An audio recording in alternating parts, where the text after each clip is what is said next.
झाला, मरून गेला. आता हा जो मुलगा आहे भरत, हा आता भावांच्या ताब्यामध्ये आहे महाराज. त्या भावानी याला वाटेल तशी कामं सांगावीत, वाटेल तशा हाका माराव्यात. ए बैला म्हणून हाक मारली तर त्यानं निवांत ओ म्हणून ओ द्यावी. त्याला वाटेल तशी कामं सांगावीत. जसलं मिळेल तसलं खायचं त्यानं ठरवलं होतं. गार गरम ताजं शिळं ओलं सुकं जसं असेल तसं खायचं. एक दिवस याच्या भावाने त्याला शेत राखायचं काम सांगितलेलं होतं. आणि शेत राखणीचं काम करत असताना काही चोर आले आणि त्याने ह्याला पकडून नेला. कशासाठी? बळी द्यायला. त्या चोरांचा जो कोण म्होरक्या होता सरदार, त्यानं या चोरानं सांगितलं तर की एक बळी पकडून आला, आणा, मला नरबळी द्यायचा आहे पुत्रप्राप्तीसाठी. कोणाला? भद्रकाली देवीला नरबळी द्यायचा आहे. तरी ह्या चोराने एक बळी पकडला होता बरं का मनुष्य. पण त्यानं ह्या चोरांच्या हातावर तुरी दिली, तो गेला पळून. मग हे बाकीचे चोर होते त्याने विचार केला आता आपल्याला आपला सरदार रागवेल, बरं काय बळीच तर द्यायचा आहे, अमुकच पाहिजे असं कुठं आहे, नगाला नग असल्याशी कारण. हा सापडला. कोण? जडभरत. चांगला गले लठ्ठ होता, चांगला म्हटले कापायला. घेऊन गेले त्याला. त्याला स्नान घातलेलं आहे, मळवट भरलेला आहे, तांबड्या फुलांच्या माळा त्याच्या गळ्यामध्ये घातल्या आणि त्या भद्रकाली देवी समोर मागं हात बांधून त्याला खाली मान करून असा खाली बसवला. आणि तुम्हाला सांगतो की तो जो सरदार होता त्यानं हातामध्ये तलवार घेतलेली आहे आणि तो त्याच्या मानेवर घाव घालणार. आपल्याला सांगतो ब्रह्मवेत्ता असणारा हा पुरुष, त्याची ही अशी तऱ्हा शोकांतिका व्हावी हे त्या भद्रकाली देवीला मान्य झालं नाही. ती भद्रकाली देवीची पाषाणमयी मूर्ती थर थर थर थर थर थर कापायला लागली, दुभंगली आणि साक्षात भद्रकाली देवी त्यातनं प्रगट झाली. तिनं केलं काय ठाऊक आहे का? या दुष्टांच्या हातातल्या तलवारी सगळ्या काढून घेतल्या. त्या योगेने त्यांची मस्तक धडा वेगळी केली. त्यांच्या उष्ण रक्ताचं प्राशन या भद्रकाली देवीनं केलं आणि त्यांची मुंडकी हातामध्ये घेऊन, आपण बघितलं असेल सर्कशीमध्ये तू चेंडूचे खेळ खेळणारा कसे खेळतो का नाही, त्या पद्धतीनं ही भद्रकाली देवी खेळायला लागली. मी चेंडूचं उदाहरण दिलं ते माझ्या पदरचं दिलेलं नाही आहे बरं का, लक्षात घ्या. भागवतकाराने असं वर्णन केलं आहे. भागवतकार म्हणतात ती खेळायला लागली. शिरः कंदुकलील, या कंदुक याचा अर्थ चेंडू. यः परस्य विषमं विचिंतय, दुसऱ्याचं वाईट करावं म्हणून गेलं ना ते आपल्यालाच भोवतं, लक्षात घ्या. हा, या भरताच्या जीवनातला आणखी एक प्रसंग वर्णन केलेला आहे. सिंधू सवीर देशचा राजा रहुगण अत्यंत ज्ञानसंपन्न होता बरं का, म्हणजे शास्त्र संपन्न होता आणि आत्मज्ञानाच्या प्राप्तीसाठी तो कपिलाश्रमाला निघालेला होता. पालखीत बसून निघालेला महाराज. सार्वभौम राजा आहे. मांडलिक राजाने त्याची वाटेमध्ये व्यवस्था करायची. आपल्याकडे सुद्धा असं होतं ना, मंत्री आला की ज्या त्या जिल्ह्याच्या एसपीनं आपल्या जिल्ह्याच्या मर्यादेपर्यंत त्याची व्यवस्था बघायची. पुढच्या जिल्ह्यात मंत्री गेला की पुढच्या एसपीकडे सोपवायचं. तसला प्रकार. पालखी व्हायचं काम चाललेलं आहे. कुठेतरी विश्रांतीच्या वेळेला त्यातला एक भुई पळून गेला. काय वेट बिगारच होई, एक भुई पळून गेला. एक भुई कमी पडतोय म्हटल्यानंतर या भरताला धरून आणला की हा योगायोगानं गाठ पडला. चांगला गले लठ्ठ होता, तगडा, बरं आहे म्हटले पालखी व्हायला. झुंपला त्याला. मुकाट्यानं पालखी व्हायचं काम चाललेलं आहे, काही तक्रार नाही बरं का. फक्त झालं काय, या भरताचा असा परिपाठ होता की पाऊल टाकताना आपल्या पावलाखाली किडा मुंगी काही चिरडलं जाऊ नये यासाठी करायचं काय, तर एक धनुष्या इतकी जागा निहाळायची आणि मग पाऊल टाकायचं. असं तो चालत होता. पण त्याचा परिणाम असा झाला, बाकीचे भराभरा चालत होते, त्याचा परिणाम असा झाला पालखीला हिसके बसायला लागले. राजा संतप्त झाला. तो म्हणतो भोयाना, अरे म्हणाला पालखी नीट व्हा, म्हणाला पालखी नीट व्हा, म्हणाला हिसके कसे बसतायत. या बाकीच्या भोयांनी सांगितलं, महाराज ते पहिल्यापासून होते, आम्ही पहिल्यासारखीच पालखी वाहतोय, परंतु हा नवा भोई जो आलाय ना तो आमच्या चालीनं चालत नाही आहे म्हणून पालखीला हिसके बसतायत. राजानं ऐकलं आणि त्यानं भरताकडं, या जड भरताकडं मोहरा वळवला आणि त्याला बोलायला सुरुवात केली. अरे म्हणाला, कुचकं कुचकं बोलतोय बरं का, उपरोधिक बोलतोय, पालखी नीट व्हा म्हणाला. हा, आणि म्हणतोय काय ठोक आहे का, अरे तू म्हातारा झालास रे. चांगला तरणा होता खरं म्हणजे बरं का, पण म्हणताना कसं म्हणतोय, तू म्हातारा झालायस रे. आणि अत्यंत कृश आहेस तू, बारीक. तगडा होता चांगला बरं का, पण म्हणतात कसं म्हणतोय, अत्यंत बारीक आहेस रे तू, आणि एकटाच वाहतोयस ना पालखी. उपरोधिक कुचकं बोलतोय बरं का, एकटा. बाकीचे होते भोई, पण म्हणताना हा म्हणतो एकटाच पालखी वाहतोयस तू. पालखी नीट व्हा म्हणाला.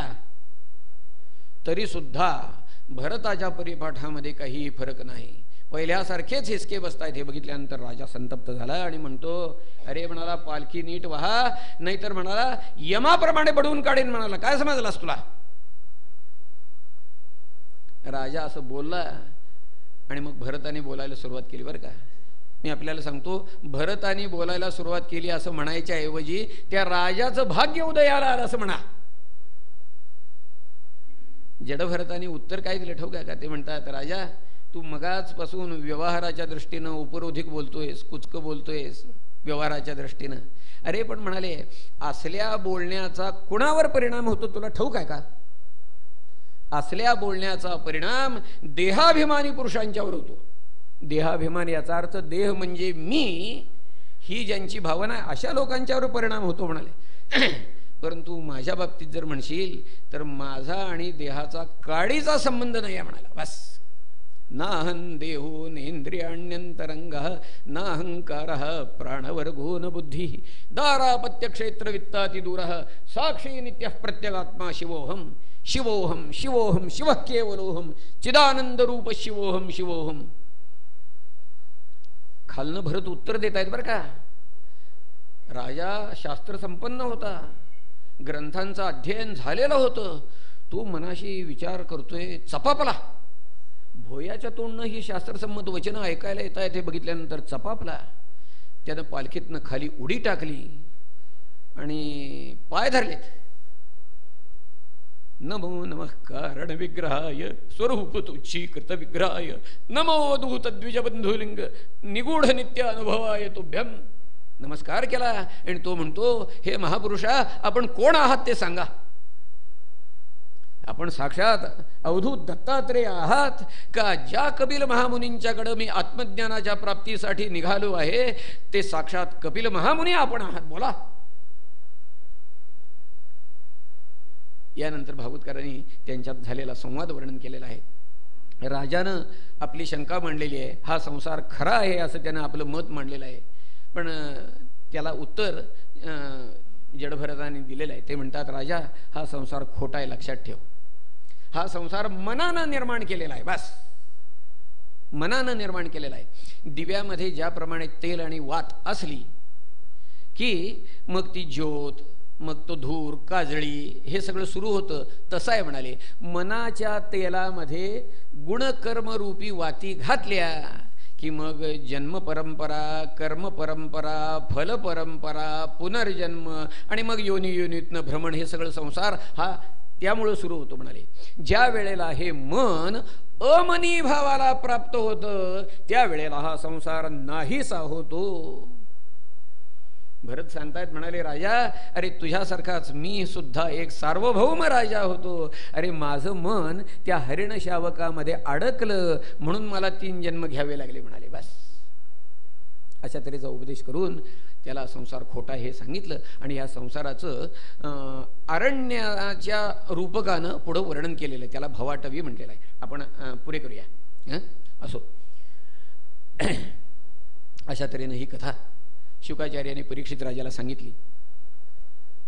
सूताने शौनकांना सांगितली. तीच कथा यथामती, यथाशक्ती, यथा अवकाश श्रोतृचरण अरविंदी अर्पण केली. कायेन वाचा मनसेंद्रियैर्वा बुद्ध्यात्मना वा प्रकृतिस्वभावात् करोमि यद्यत् सकलं परस्मै नारायणायेति समर्पयामि. पुंडलीक वरदा हरि विठ्ठल, पार्वतीपते हर हर महादेव, सीताकांत स्मरण जय जय राम. हरये नमः, हरये नमः, हरये नमः. श्री शुकाचार्य महाराज की जय. श्री वृंदावन चंद्र की जय. जय जय भगवत्तम प्रभो नारायण वासुदेव श्री हरे. नातस्त्वन्नो यत प्रभो नाम संकीर्तनं यस्य सर्वपापप्रणाशनं प्रणामो दुःखशमनः तन्नमामि हरिं परं तन्नमामि हरिं परं पुंडलीकवरदा हरि विठ्ठल पार्वती पते हर हर महादेव सीताकांत स्मरण जय जय राम हरे नमः हरे नमः हरे नमः। श्री शुकाचार्य महाराज की जय, श्री वृंदावन चंद्र की जय। जय जय भगवत्तम प्रभो नारायण वासुदेव श्री हरे हरे राम राम राम हरे हरे हरे कृष्ण कृष्ण कृष्ण हरे हरे।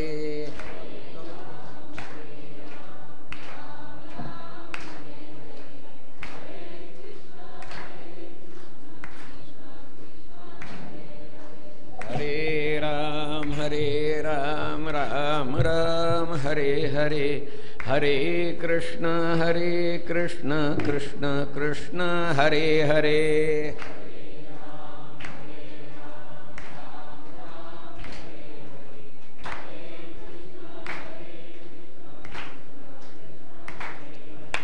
हरे राम राम राम हरे हरे हरे कृष्ण कृष्ण कृष्ण हरे हरे।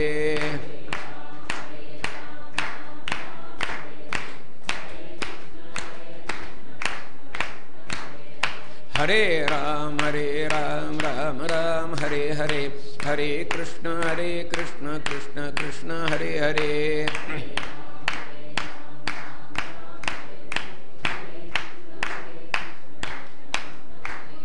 कुंडलीकवरदा हरि विठ्ठल पार्वती पते हर हर महादेव सीताकांत स्मरण जय जय राम।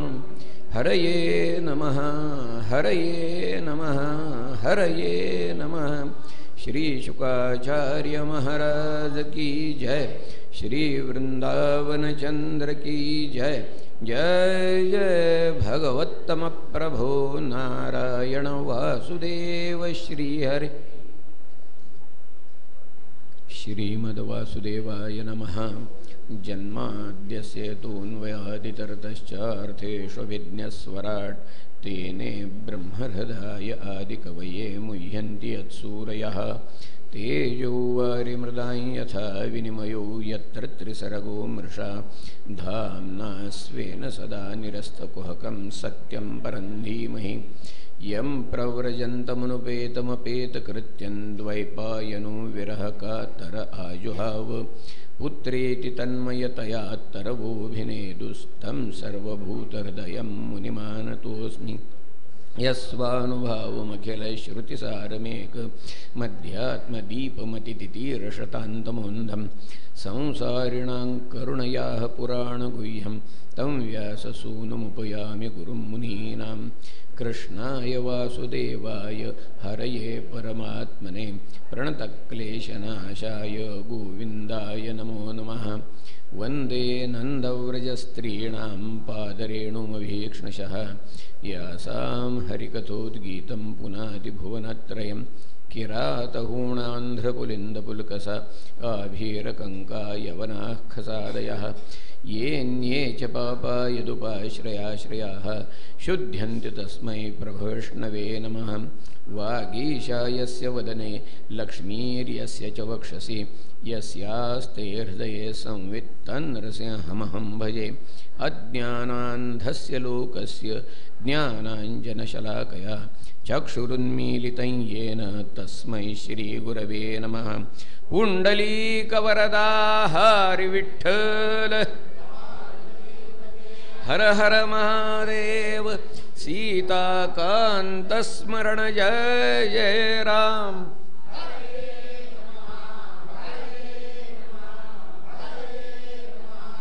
श्री शुकाचार्य महाराज की जय, श्री वृंदावन चंद्र की जय।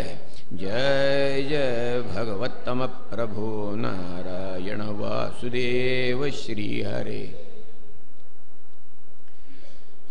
आपण पंचमस्कंधात आहोत. काल भरताख्यान आपण बघितलं. रहुगण आणि जडभरत यांचा संवाद झाला. भवाटवीचं वर्णन करून संसाराचं स्वरूप जडभरतानी रहुगणाला समजून दिलं. परवा मी बोललो की श्रीमद भागवत हा जो ग्रंथ आहे हा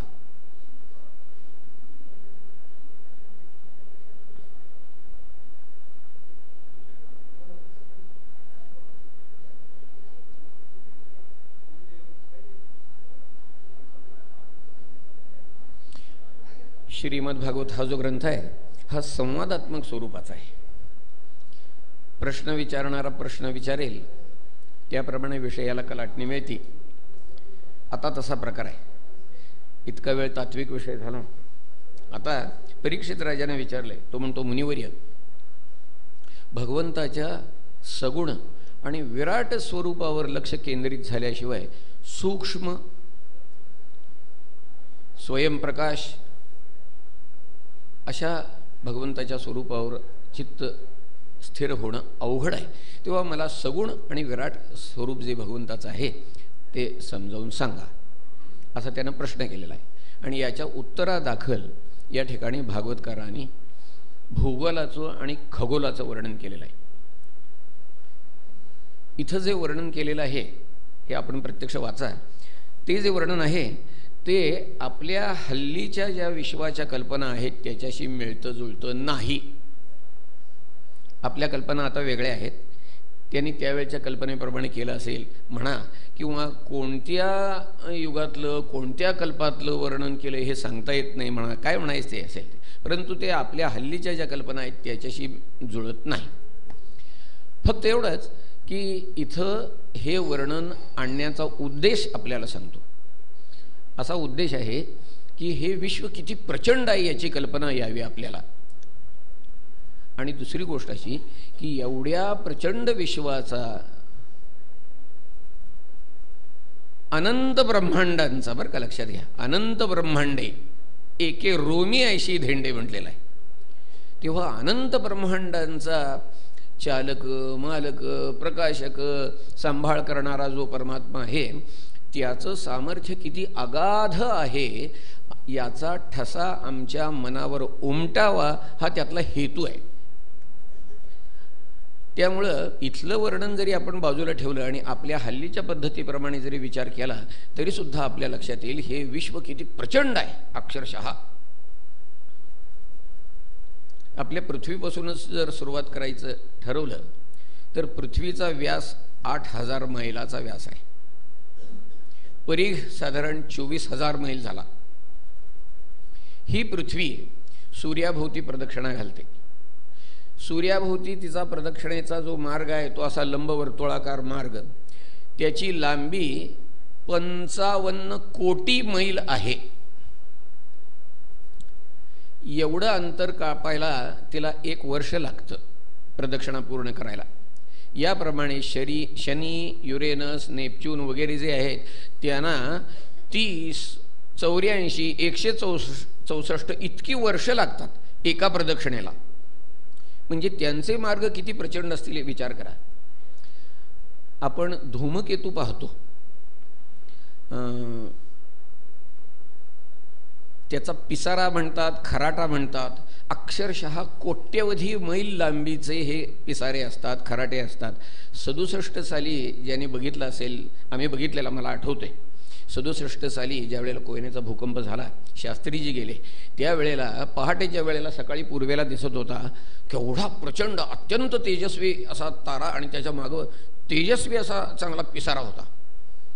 एवढे प्रचंड धूमकेतू कुठून येतात, कुठं जातात, काही पत्ता लागत नाही. कृष्णविवर म्हणजे काय हा याचा पत्ता लागत नाही. अक्षरशः ही जी आकाशातली अंतर आहेत ही मोजणं अवघड आहे. आमच्या फूटपट्ट्या घालून भागत नाही. आणि म्हणून शास्त्रज्ञांनी त्यासाठी प्रकाशवर्ष नावाचं अंतर मोजायचं युनिट काढलेलं आहे बरं का. वर्ष जरी त्याला म्हटलं तरी त्याचा कालमानाशी काहीही संबंध नाही. ते अंतर मोजायचं युनिट आहे. प्रकाश वर्ष याचा अर्थ काय? लाईट इयर म्हणतात इंग्रजीत. प्रकाश वर्ष याचा अर्थ काय? तर प्रकाशानं आपल्या वेगानं एक वर्षभर जर प्रवास केला तर जेवढं अंतर कापलं जाईल त्याला एक प्रकाश वर्ष म्हणायचं. आता प्रकाशाचा वेग किती आहे? प्रकाशाचा वेग एका सेकंदाला 1,86,000 मैल आहे. आता या गतीनं त्यानं एक वर्षभर प्रवास करायचा आहे, लक्षात घ्या. याचा अर्थ हो म्हणजे वर्षाचे दिवस 365 दिवस केले, त्याचे तास करायचे म्हणजे 365 गुणिले 24, त्याची मिनटं करायची म्हणजे 365 गुणिले 24 गुणिले 60 म्हणजे मिनटं झाली. त्याला पुन्हा 60 गुणायचं म्हणजे सेकंद झाले आणि त्याला फक्त 1,86,000 गुणायचं. मला उद्या करून सांगता काय? एवढं अंतर जे आहे याला एक प्रकाश वर्ष म्हणायचं. आणि आता या एवढ्या युनिटनं, ह्या मापानं आता अंतर मोजायची ताऱ्यांची. हे खगोलशास्त्रज्ञ सांगतात. आपण आकाशामध्ये ते मृग नक्षत्र बघितलं असेल, त्याला खेडोळ भाषेमध्ये खाटलं म्हणतात. मृग नक्षत्र त्याचं स्वरूप कसं आहे? 4 बाजूला 4 ठळक तारे आहेत, पुढच्या बाजूला एका बाजूला फिकट ताऱ्यांचा पुंजका आहे. तर हे 4 ठळक तारे म्हणजे 4 पाय आहेत हरिणाचे, अशी कल्पना आहे. ते फिकट ताऱ्यांचा पुंजका जो आहे ते म्हणजे त्याचं तोंड. ते जे 4 ठळक तारे दिसतात त्याच्यामध्ये जर बघितलं तर 1, 2 आणि 3 असे एका रेषेमध्ये असलेले ठळक तारे आहेत. आणि त्या 3 ताऱ्यांची रेष जर वाढवली एक तर ती एका ठळक ताऱ्यापर्यंत जाते. तो जो ठळक तारा आहे त्याला व्याध म्हणायचं. अशी कल्पना आहे की त्या व्याधानं ते 3 तारे असणारा बाण मारलाय त्या मृगाला, हरिणाला. एवढं सगळं मिळून हे मृग नक्षत्र आहे. तर तो जो व्याध आहे तो पृथ्वीपासून किती अंतरावर आहे? काही शास्त्रज्ञ म्हणतात 10 प्रकाश वर्ष अंतरावर आहे. काही म्हणतात, म्हणजे त्यांच्यात सुद्धा मतभेद आहेत बरं का. काही म्हणतात 20 प्रकाश वर्ष अंतरावर आहे, काही म्हणतात 36 प्रकाश वर्ष अंतरावर आहे. 36 प्रकाश वर्ष अंतरावर जर तो असेल तर काय आहे सांगतो मी. आज जर तो आपल्याला तिथं दिसत असेल तर तो आत्ता तिथं आहे असं समजायचं नाही आपण, बरं का. लक्षात घ्या, 36 वर्षापूर्वी तो तिथं होता. 36 वर्षापूर्वी त्याच्यापासून निघालेला प्रकाश आज आमच्या डोळ्यात शिरतोय. किती अंतर असेल विचार करा. आपला सूर्य जो आहे हा सुद्धा एक ताराच आहे. फक्त तो काय आहे, अत्यंत जवळ आहे पृथ्वीच्या, म्हणून तो आपल्याला तसं तापदायक वाटतो, ऊन वगैरे. परंतु या आकाशामध्ये सूर्यापेक्षा अत्यंत प्रचंड असणारे अनेक तारे आहेत. अशा सगळ्या ताऱ्यांची मिळून बनलेली ही आकाशगंगा. शास्त्रज्ञ असं सांगतात की आकाशगंगेच्या आपली, बरं का, आपली आकाशगंगा, आपण ज्या आकाशगंगेत आहोत त्या आकाशगंगेच्या एका टोकापासून दुसऱ्या टोकापर्यंत प्रकाशाच्या वेगानं जायचं झालं तर 1,00,000 वर्ष लागतात. हे काय आहे सांगू का, की मी तुम्हाला आकडे सांगायचे आणि तुम्ही होय म्हणायचं, दुसरं काही इलाज नाही. तुम्हाला काय खरं खोटं ठरवायचं काय माप आहे तुमच्याजवळ सांगा की. खरं खोटं काही ठरवायला येत नाही. बिरबल आणि बादशाह बसले, ते काय त्या बादशाच्या मनात आलं कोणास ठाऊक. आणि एकदम त्यानं बिरबलाला विचारलं, अरे बिरबल म्हणाला, काय आपल्या राजधानीमध्ये कावळे किती आहेत सांग बघू. त्यानं सांगितलं 8,357 आहेत म्हटला. एकदम एक क्षणाचा विलंब लावला नाही त्यानं. हे 8,357. हा, आणि जास्त असले तर, जास्त जर असले तर शेजारच्या गावातनं ते पाहुण्यांच्याकडे दुसरे कावळे इकडं आले असतील काही, म्हणून जास्त. आणि कमी भरले तर हिथले तिकडं गेले असतील म्हणला. दुसरं काय यायचे. खरं खोटं ठरवायचं काय साधन आहे सांगा की. काहीही साधन नाही, काहीही साधन नाही. लक्षात घ्या.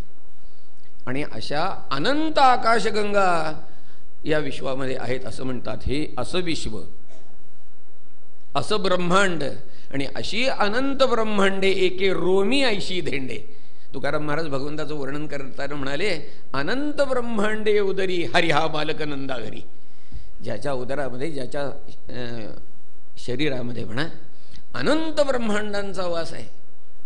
त्या दशमस्कंधामध्ये ब्रह्मदेवाने भगवंताची स्तुती केली. त्यात एक श्लोक असा आहे, क्वाहंतमो महदहंखचिराग्निवार्भू संवेष्टितांड घट सप्त वितस्तिकाया के दृग्विधा विगणितांड पराणुचर्या वाताध्वरोम विवरस्य च ते महित्वम. तो काय म्हणतो ठोक आहे का भगवंताला, हे भगवंता, अरे तुझं स्वरूप किती प्रचंड आहे, आणि मी म्हणजे कसला 3.5 हाताचा. 3.5 हाताचा म्हणजे आपला देह 3.5 हाताचा असतो बरं का. प्रत्येकानं आपापली लांबी मोजून बघायला हरकत नाही. जमिनीवर नेजायचं, इकडे इकडे खुणा करायच्या आणि हात घालून बघायचं. 3.5 हात होतात प्रत्येकाचे, ज्याचे त्याचे.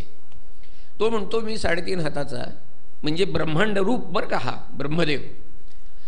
तो काय म्हणतो, भगवंता तुझं स्वरूप किती प्रचंड आहे, तर तुझ्या एकेका रोमरंध्रातनं, रोमरंध्र, रोम म्हणजे लक्षात आलं का बघा, आपल्या अंगावर बारीक लव असते बघा, ती जी बारीक केस असतो बारीक, त्याला रोम म्हणतात. त्या केसाच्या बुडाशी प्रत्येकाच्या तिथं एक एक छिद्र असतं, त्या छिद्रातनं तो केस बाहेर आलेला असतो, तर ते रोमरंध्र म्हणायचं, ते जे खाली छिद्र आहे ते. तर ब्रह्मदेव म्हणतो, भगवंता तुझ्या शरीरातील एकेका रोमरंध्रातनं कोट्यवधी ब्रह्मांड. उदाहरण काय दिले सांगू का, आपल्या घरामध्ये छपरातनं म्हणा किंवा खिडकीतनं बारीक फटीतनं असा कवडासा येतो बघा. दार बाकीचं सगळं बंद केलेलं असलं, अंधार असला आणि तर सूर्याचा प्रकाश असा आला तर तो बारीक कवडसा असा येतो, आणि मधला जो झोत असतो ना त्यामध्ये आपल्याला बारीक धुळीकण तरंगलेले दिसतात बघा. तसं तो म्हणतो तुझ्या एकेका रोमरंध्रातनं असे हे बारीक परमाणू खिडकीतनं जसे आत बाहेर करत असतात, तसे एकेका रोमरंध्रातनं अनंत ब्रह्मांड तुझ्या आत बाहेर करत असतात. एवढं तुझं स्वरूप आहे. ब्रह्मदेव म्हणे असा बसला था, लांब त्याला काहीतरी काळा ठिपका दिसला. मनाशी विचार करतोय काय असावं हे, काय असावं. बरं, मनाशी दुसरा एक विचार असा आला की अरे आपण ब्रह्मांडाचे करते आणि आपल्याला कसं ठेवू नये काय आहे ते. विचार करतोय, काय कळे ना त्याला. तो ठिपका हळूहळू पुढं सरकायला लागला. जसा जसा पुढं सरकेल तसा तसा तो जरा ठळक व्हायला लागला. आणखी जसं जवळ येईल तसं तसं काहीतरी प्राणी आहे तसं दिसायला लागलं. ते आणखी जवळ आलं तर त्यावेळेला त्याच्या लक्षात आलं की ते बरेच उंट आहेत. उंटाची रांगच्या रांग काय मागं. जसं ते उंट पुढं आले म्हणे त्यावेळेला त्याच्या लक्षात आलं की त्या उंटांच्या पाठीवर गोण्या लादलेल्या आहेत. गोण्या, काहीतरी धान्य भरलेलं असेल. एक उंट निघाला, दुसरा निघाला, तिसरा निघाला, चौथा. रांग संपवायचंच काय चिन्ह दिसेना. तो मनाशी विचार करतोय, हे उंट ज्या अर्थी इतक्या ओळीनं शिस्तीत निघालेत त्या अर्थी यांना कंट्रोल करणारा कोणतरी असला पाहिजे की. हां, नाहीतर जनावरं राखोळीला सोडली ती काय अशी ओळीनं जातात काय, छे वाटेल तशी जातात. ही ज्या अर्थी इतक्या ओळीनं चालले त्या अर्थी कोणतरी कंट्रोल करणारं असलं पाहिजे. विचार करतोय, अजून कोण दिसत नाही, अजून कोण दिसत नाही. थोड्या वेळानं म्हणे त्याला एक म्हातारी दिसली आणि तिच्या हातात एक अशी तुरकाठी म्हणा, पळकाठी म्हणा, काहीतरी अशी एवढी होती. आणि एवढ्या काठीच्या आधारावर ती एवढी प्रचंड उंटांची रांग कंट्रोल करत होती बरं का. झालं काय म्हणे, तर त्यातला एक उंट जरा लाईन सोडून बाजूला झाला म्हटल्यावर त्या म्हातारीनं त्या तुरकाठीनं त्याला असं डिवचलं. ते डिवचलं त्यावेळेला काय झालं की त्याच्या गोण्या त्यांच्या पाठीवर लादलेल्या होत्या. ते असं डिवचताना चांगल्या काठोकाठ फुल भरलेल्या गोण्या डिवचल्यावर काहीतरी एक ओंजळभर धान्य खाली पडलं. चांगले दाणे, चांगले 500-600 हजारभर दाणे खाली पडले असतील. त्या म्हाताऱ्याने तिकडं काय बघितलं नाही, तशीच ती रांग पुढं नेली. सगळी रांग जाती आहे. ती रांग अशी जशी बाजूला गेली तसं ब्रह्मदेवाचं कुतूहल जागं झालं. ते कसलं धान्य पडलंय बघावं म्हणून तो तिथं गेला म्हणे. तर ते काय होतं ठोकाय का, तर ते एक 500-700 दाणे, हजारभर दाणे जे खाली पडले ते प्रत्येक दाणा म्हणजे एक एक ब्रह्मांड होतं म्हणे. आणि ती अंडी फुटल्या कारणानं 4-4 तोंडाचे असे 500-700 हजार ब्रह्मदेव तडपडत पडले ते म्हणे तिथं. केवढं प्रचंड विश्व आहे अक्षरशः. एवढ्या सगळ्या विश्वाचा चालक मालक प्रकाशक असणारा जो परमात्मा आहे त्याचं सामर्थ्य किती अगाध आहे हे आमच्या मनावर ठसावं हा त्यातला हेतू आहे. ज्यांना हे वर्णन इथलं त्यावेळचं काय होतं, त्यावेळच्या कल्पना काय होत्या या बघायचं असेल त्यांनी ग्रंथामध्ये काढून बघावं. भाषांतरसुद्धा आता आपल्याकडं आहे त्याचं. असो, अशा तऱ्हेचा हा विषय पंचमस्कंधामध्ये आलेला आहे आणि पंचमस्कंधाचे आहेत एकूण 26 अध्याय. त्या 26व्या शेवटच्या अध्यायामध्ये नरकांचं वर्णन आलेलं आहे. भागवतकार म्हणतात अक्षरशः हजारो नरक आहेत, हजारो. परंतु इथं मात्र त्यांनी एक 28 नरकांची यादी दिलेली आहे.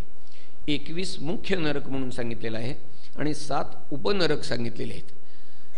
एकूण 21 आणि 7 असे 28ची यादी दिलेली आहे.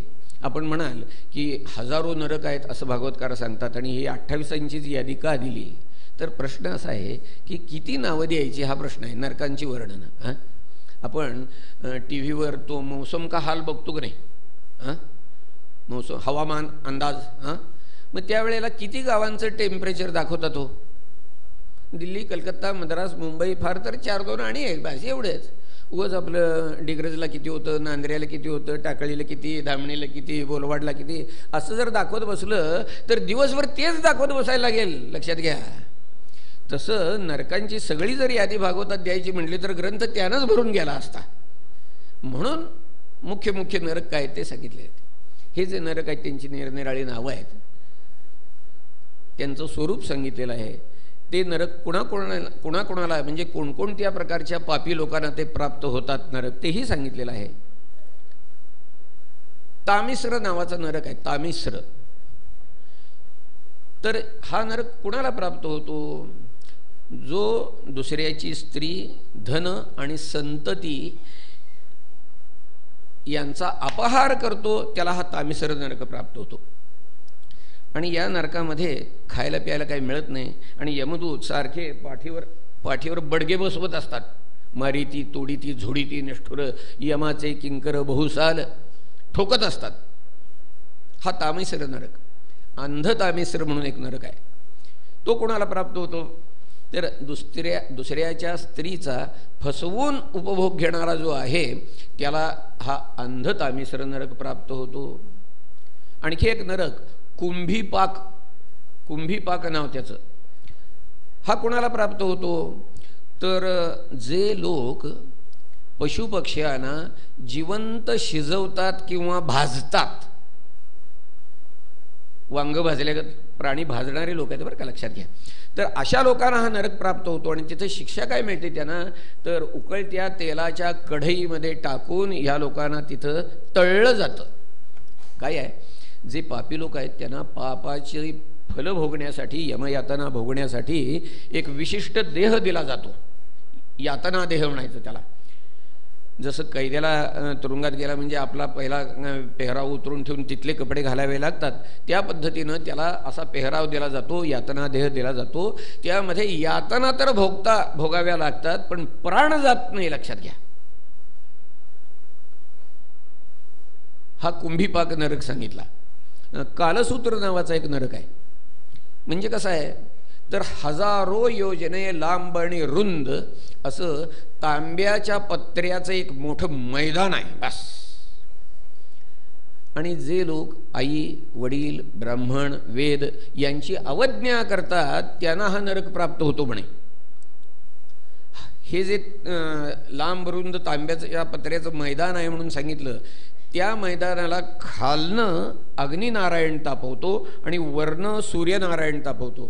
जे लोक ह्या नरकाचे अधिकारी आहेत त्यांना त्याच्यावर टाकून फ्राय केलं जातं. कालसूत्र. अंधकूप नावाचा नरक आहे. अंधकूप कुणाला प्राप्त होतं ठोक आहे का, जे लोक डास ढेकूण पिसवा असल्या प्राण्यांना मारतात, असल्या प्राण्यांना सुद्धा ते त्या लोकांना हा नरक प्राप्त होतो. मला सांगा आता यातनं कोण सुटला हो.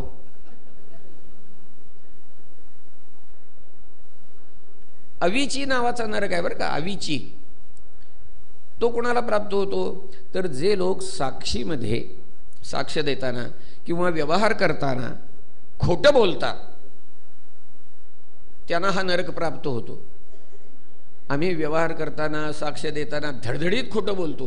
अगदी कोर्टामध्ये उभं राहायचं, गीतेवर हात ठेवायचा, देवाची शपथ घेऊन खरं सांगतो म्हणायचं आणि पक्क खोटं बोलायचं. बस. व्यवहार करताना आम्ही खोटं बोलतो आणि वर त्याला नाव काय देतो? गोंडस. Commercial moral. Commercial moral. अरे मॉरलमध्ये काय असं कमर्शियल वगैरे असतं काय? नाही. अशा लोकांना हे नरक प्राप्त होतात. पुष्कळ नरक आहेत. सांग काय आहे या नरकांचं वर्णन करायचं म्हणजे आपले कान आणि माझी जीभ विटाळण्यातला प्रकार आहे अक्षरशः. मगाशी सांगितल्याप्रमाणे डास, ढेकूण, पिसवा यानं सुद्धा मारणारे जर नरकाचे अधिकारी असतील तर ह्यातनं सुटणार कोडो. आणि मग आपल्याला असं मनामध्ये साहजिकच विचार येतो, खरंच हा काय प्रकार आहे?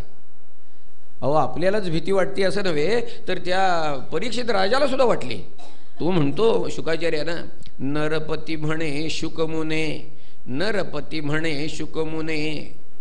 न सुरुवात आहे बरं का. ओम नमो भगवते न. नरपती म्हणे शुकमुने, भ्यालो श्रवणची करूनी नरकास.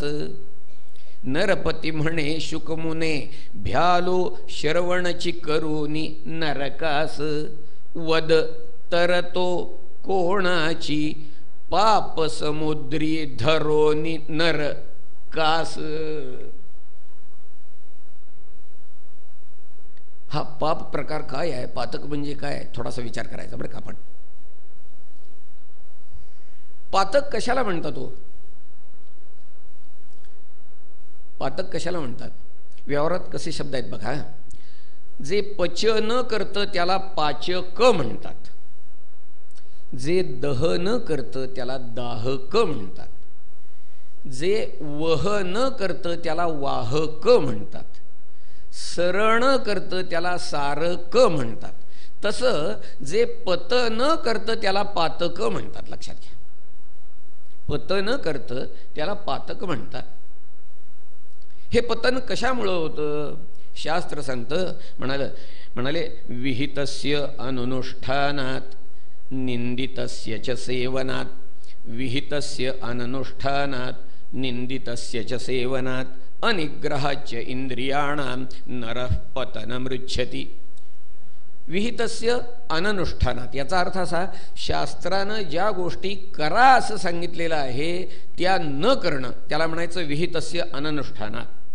निंदितस्य च सेवनात याचा अर्थ शास्त्रानं ज्या गोष्टी करू नका म्हणून सांगितलेलं आहे त्या गोष्टी करणं याला म्हणायचं निंदितस्य च सेवनात. चुका दोन प्रकारच्या आहेत बरं का, लक्षात घ्या.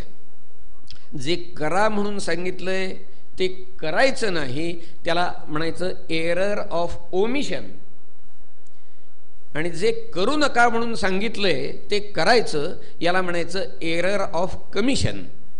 दोन तऱ्हेच्या चुका. यामुळं माणसाचं पतन होतं. आणि ज्यामुळं पतन होतं त्याला पातक म्हणतात. काय आहे? पातक हा बुद्धीवर होणारा एक संस्कार आहे. परंतु संस्कार काय आपल्याला असा टेस्ट ट्यूबमध्ये घालून दाखवायला येत नाही. हा बघा संस्कार म्हणून तो संस्कार घडवणारं जे कर्म आहे त्याला पातक म्हणायचं. या पातकांचे प्रकार किती आहेत? पातकांचे कायिक, वाचिक, मानसिक हे मुख्य 3 प्रकार. कायिक 3 प्रकारची, वाचिक 4 प्रकारची, मानसिक 3 प्रकारची. आपल्याला लक्षात ठेवण्यासाठी सांगतो बरं का सोय. कायिक, वाचिक, मानसिक एवढं ओळीनं आपल्या लक्षात राहतं.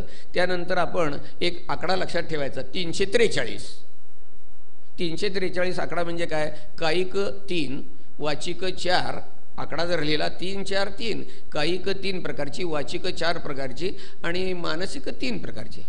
काय आहे की प्रवचन करणाऱ्याला असे काही ठोकताळे आपल्या मनात ठेवून काही गोष्टी लक्षात ठेवाव्या लागतात. एक जण आम्हाला सांगत होता, म्हणाला हे आपले RSSचे लोक असतात ना संघवाले, त्यांना 123 म्हणतात. म्हणलं हां, म्हटलं 123 कसं काय म्हणतात बाबा? त्याला सोपा आहे म्हटला, ध्वजप्रणाम 1 2 3 123. तसं काहीतरी लक्षात ठेवायला लागतं. कायिक पातक 3 प्रकारची. अदत्तानाम उपादानम हिंसा चैव विधानतः परदारोपसेवाच कायिकं त्रिविधं स्मृतम् अदत्तानाम उपादानम. याचा अर्थ काय? दुसऱ्याची एखादी वस्तू गोष्ट त्याचा योग्य तो मोबदला न देता घेणं याला म्हणायचं अदत्तानाम उपादानम. अदत्तानाम उपादानम हिंसाचैव विधानतः. शास्त्रानं ज्या हिंसेला मान्यता दिली आहे त्या व्यतिरिक्त केली जाणारी जी हिंसा आहे कायिक पातक आहे, लक्षात घ्या. हिंसाचैव विधानतः. आणि परदारोपसेवाच याचा अर्थ परदाराभिमर्श. हे कायिक पातक. अशी ही कायिक 3 प्रकारची पातकं झाली. वाचिक पातकं कोणती? 4 प्रकारची आहेत. पारुष्यम अनृतंचैव पैशून्यंचापि सर्वशः असंबद्ध प्रलापश्च वाङ्मयं स्यात् चतुर्विधम. वाचिक पातकं 4 प्रकारची. कोणतं? पारुष्य, कठोर बोलायचं, जिव्हारी लागेल असं बोलायचं, घालून पाडून बोलायचं, वर्मी लागेल असं बोलायचं. खरं म्हणजे असं बोलू नव्हे. अनुद्वेगक्रम वाक्यम सत्यम प्रियहितंच येत. ज्ञानेश्वर महाराजांना विचारा कसं बोलायचं असतं. साच आणि मवाळ, मितले आणि रसाळ, शब्द जैसे कल्लोळ अमृताचे. माऊली सांगते भिवई कोणाची न उचलावी, दुवाळी कोणा न होई असं बोलावं. पण तसं नाही, घालून पाडून बोलायचं, वर्मी लागेल, झोमलं पाहिजे, जन्मभर विसरला नाही पाहिजे महाराज, असलं बोलायचं. पारुष्यम अनृतंचैव, खोटं बोलायचं धडधडीत. वाचिक पातक बरं का. पारुष्यम अनृतंचैव पैशून्यम म्हणजे फसवेगिरीचं, ठगबाजीचं असं बोलायचं. पैशून्यांच्या अपि सर्वशः. आणि असंबद्ध प्रलापश्च, असंबद्ध बोलणे वाचिक पातक आहे, लक्षात घ्या. म्हणजे प्रवचन करणाऱ्यावर जबाबदारी जास्त आहे बरं का, लक्षात घ्या. हां, मुद्दा सोडून बोलता कामा नाहीये. उगीच आपलं हिरवळ दिसेल तिकडं घोडं जर चरत निघालं चालणार नाही. मुद्दा सोडून बोलायचं नाही. जबाबदारी वक्त्याची, श्रोत्यांची काही जबाबदारी असत नाही, काय नाही. वाटलं तर ऐकावं, वाटलं तर न ऐकावं, वाटलं तर आळीपाळीनं ऐकावं. करतात लोक तसं. 4 प्रकारची वाचिक पातकं सांगितली. मानसिक पातकं. परद्रव्येष्वभिध्यानं मनसा निष्ठचिंतनं वितथाभिनिवेशश्च मानसं त्रिविधं स्मृतं. परद्रव्येष्वभिध्यानं, दुसऱ्याचा पैसा कसा हडप करायला येईल डोक्यामध्ये चक्र फिरत असतं. मानसिक पातक आहे. परद्रव्येष्वभिध्यानं मनसा निष्ठचिंतनं, दुसऱ्याचं वाटोळं कसं करता येईल डोक्यात चक्र फिरत असेल, मानसिक पातक आहे. लक्षात ठेवा, ह्या दुर्योधनाच्या डोक्यामध्ये कायम असा विचार असायचा की ह्या पांडवांचं वाटोळं कसं करता येईल. मानसिक पातक आहे. आणि 3रा पातकाचा प्रकार सांगितला मानसिक, की वितथाभिनिवेशः. याचा अर्थ काय? खोटा अभिमान. अभिमान 2 प्रकारचा. एक ज्याला व्यावहारिक अभिमान म्हणतो आपण, ज्याला व्यवहारात आपण गर्व म्हणतो बघा. संपत्तीचा गर्व, ताकदीचा गर्व, बुद्धीचा गर्व. हा गर्व जो आहे हा एक प्रकारचा अभिमान आणि व्यावहारिक प्रकार आहे. आणि पारमार्थिक पद्धतीनं जर विचार केला तर अभिमान याचा अर्थ देहाभिमान. देहाभिमान याचा अर्थ देह म्हणजे मी अशी भावना मानसिक पातक आहे. कायिक, वाचिक, मानसिक हे पापांचं वर्गीकरण ज्या पद्धतीनं आहे तसंच आणखी एक वेगळ्या प्रकारचं वर्गीकरण आहे महापातक आणि उपपातक. महापातक 5 महापातक आहेत. ब्रह्महत्या, सुरापानम, स्तेयम, स्तेयम म्हणजे चोऱ्या करणं, स्तेयम, गुरवंगनागमः, गुरुदाराभिमर्श. 4 पतक ही महापातकं सांगितली. आणि 5वा महापातकी कोण? तर ह्या 4घांच्या बरोबर संगत ठेवणारा 5वा महापातकी म्हणून सांगितलेला आहे. ब्रह्महत्या, सुरापानं, स्तेयं, गुरवंगनागमः, महांतिपातकान्याहो संसर्गश्चापि तैस्सह 5वा महापातकी सांगितला आहे. अशा तऱ्हेचं हे वर्गीकरण आहे. पापाचं फळ शास्त्रानं सांगितलेलं जे आहे ते दुःख हेच आहे, बस, दुसरं काही नाही. आजपर्यंत जगामध्ये असा एकही नीतिशास्त्रज्ञ झाला नाही की जो पातकाचं फळ सुख आहे असं सांगतो. ज्ञानेश्वर महाराज पातकाचं फल सांगतात, म्हणाले विधीची वाफ चुकवी अन्याय बीज वाफवी आणि कुकर्माचा करी राबू जरी तरी तयाची सारिखे असंभड पाप पिके आणि जन्म कोटी दुःखे भोगी जीव. बस, कोट्यवधी जन्म दुःखच भोगावं लागतं. दुःख हे एक जसं फळ आहे तसं आणखी एक महत्त्वाची बाब अशी आहे की शास्त्र असं सांगतं, ज्याच्या खात्यावर एवढंसं देखील पाप जर शिल्लक असेल, ज्याच्या खात्यावर आहे त्याला मोक्ष मिळत नाही. पापकर्माशयो ह्यत्र महामुक्ती विरोध कृत. मोक्ष मिळत नाही. मोक्षाला जर आपल्याला ॲडमिशन द्यायची असेल तर आपल्याला यमधर्माकडनं NOC आणून हजर करावं लागतं. याच्या खात्यावर काहीही पाप शिल्लक नाही. जसं आपल्याला काहीतरी कामासाठी गेलं म्हणजे सरकारी खात्यात तलाट्याचा दाखला आणून द्यायला लागतो ना, तसा प्रकार आहे. मोक्षाला ॲडमिशन यमधर्माचा दाखला आणा. एवढंच पाप जरी शिल्लक असेल तरी मोक्ष मिळत नाही. मनाशी असा एक विचार येतो, एवढं जर त्याचं फळ वाईट आहे तर मग मनुष्य पापाचरणाला प्रवृत्त होतोच का, हा प्रश्न आहे. आमच्याच मनात प्रश्न आहे असं नाही, अर्जुनाच्याही मनात हाच प्रश्न आला. तो भगवंताला विचारतो, म्हणतो अथकेन प्रयुक्तो यम पापंचरति पुरुषः अनिच्छन अपि वार्ष्णेय बलादिव नियोजितः. कुणीतरी जबरदस्ती करून पापाचरणाला प्रवृत्त करावं असं मनुष्य मनात नसताना सुद्धा, अनिच्छन मनात नसताना सुद्धा पापाचरणाला प्रवृत्त का होतो. अर्जुनानं भगवंताला शंका विचारली आणि भगवान त्याचं उत्तर देतात. म्हणाले, काम एष क्रोध एष रजोगुण समुद्भवः महाशनो महापाप्मा विद्येन मिह वैरिणम. हे कामक्रोधादी विकार जे आहेत ना, हे कामक्रोध पाही जया ते कृपेची साठवण नाही. हे कृतांताच्या ठाई मानिजती. ज्ञानेश्वर महाराज. हे ज्ञाननिधीचे भुजंग विषयदरीचे वाघ भजन मार्गीचे मांग मारकजे. यांनी काय केलं तर म्हणाले, साध्वी शांती नागविली माया मांगी शृंगारिली आणि तिये करवी विटाळविली साधू वृंदे. हे कामक्रोधादी विकार आहेत, हे जीवाला पापाचरणाला प्रवृत्त करतात. भगवंतांनी उत्तर दिलं बरं का. परंतु लक्षात घ्या, हे जरी भगवंतांनी उत्तर दिलं असलं तरी हे थोडंसं तसं वरवरचंच आहे. अधिक खोलात जर विचार केला तर असं लक्षात येतं की हे कामक्रोधादी विकार तरी का निर्माण होतात, तर त्याचं उत्तर देहबुद्धी आहे. लक्षात घ्या. म्हणजे सगळ्या पापाचं जे मूळ कारण आहे ते देहबुद्धी हे पापाचं मूळ कारण आहे. देहबुद्धी याचा अर्थ मगाशी सांगितला, देह म्हणजे मी ही भावना. त्यामुळं पापपुण्य कशी होतात. देह म्हणजे मी जर ही भावना असेल तर जे देहाला सुखकर आहे ते मला सुखकर आहे. सरळच झालं. देहाला जे सुखकर ते मला सुखकर. मग जे सुखकर आहे त्याच्याबद्दल राग आणि जे दुःखकर आहे त्याच्याबद्दल द्वेष. राग म्हणजे मराठीतला राग नव्हे बरं का, संस्कृतमधला राग म्हणजे प्रेम, आसक्ती. जे देहाला अनुकूल आहे त्याच्याबद्दल आसक्ती निर्माण होते. जे देहाला दुःखकर आहे त्याच्याबद्दल द्वेष निर्माण होतो. त्यामुळं मग अनुकूल आचरण प्रतिकूल आचरण आणि त्यामुळं पुण्य आणि पाप अशी घडतात. म्हणजे याचा अर्थ असा की सगळ्या पातकांचं मूळ जे आहे ते देहबुद्धी आहे. बस.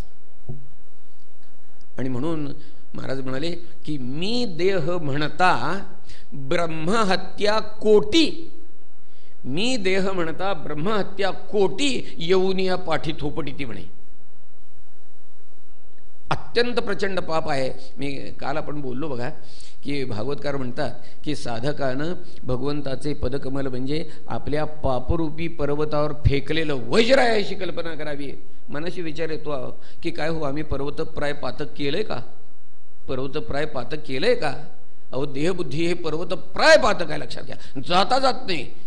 कितीही खणून काढा तुम्ही, कितीही खणून काढा, संपत नाही महाराज. अक्षय भाता जसा होता अर्जुनाचा तसा देहबुद्धी संपत नाही. आम्हाला वाटतं बरं का देहबुद्धी आपली गेली, देहबुद्धी गेली, जात नाही महाराज. कितीही प्रयत्न केला मनाला वाटतं आपल्याला देहबुद्धी गेली, जात नाही. एकदा गंमत झाली बरं का. एक ग्रस्त होते, त्यांच्या काहीतरी जरा डोक्यावर परिणाम झाला होता. मग ते मानसोपचार तज्ज्ञांना दाखवलं. हॉस्पिटलमध्ये ॲडमिट करा म्हणून सांगितलं. 3 महिने ट्रीटमेंट दिली. ट्रीटमेंट दिल्यानंतर त्यांना बरं वाटलं. डॉक्टरने तपासलं. ठीक आहे म्हणाले, चांगला आहे आता, तब्येत व्यवस्थित आहे, आता डिस्चार्ज यायला काय हरकत नाही. झालं. चिरंजीव त्यांचे आलेले होते.